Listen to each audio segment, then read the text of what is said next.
He was on the run for a year, but thankfully he was finally captured.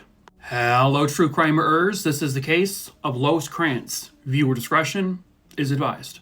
Unfortunately, I don't really have much information on Lois. I do know that she was born on January 15th, 1953, and she was born in Sturgis, Michigan. She would eventually marry this man here, Joseph Krantz. And by the time this case occurs, they had been married for about 14 years. And together, they had 2 daughters. Joseph had apparently been in and out of prison over the course of their marriage. This was primarily for things like burglary, forgery, stuff like that. And on July 31st, he was released from prison again he had been there at that time for embezzlement.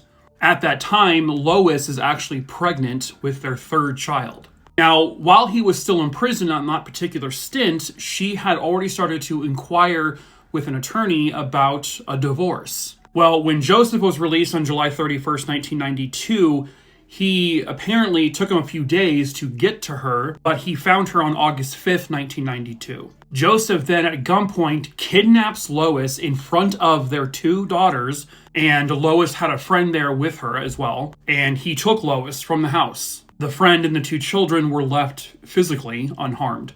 Joseph forced her into a vehicle, and the friends saw them speed away, and that was the last time anyone would see Lois alive ever again. That same night, Joseph calls his mom and said, "I did something bad." He said, "I killed Lois, I shot her, and I just dumped her into a lake." 3 days later, Lois's body is found, but Joseph had already been on the run, and he was now a wanted fugitive. The body was found exactly where Joseph said he put her, and they confirmed she had been shot to death. So they know he was the one responsible. It was more than obvious. There were rumors that Joseph had fled to some part of Florida, but every time they tracked him down with some sort of lead, they never were able to find him. This case would end up airing on news stations all over the country, as well as shows like Unsolved Mysteries, America's Most Wanted, and it would take a year from after he was last seen for him to finally be captured. In September of 1993, he was found in Texas, specifically in Laredo, Texas, where he was, I guess, trying to get a job as border security.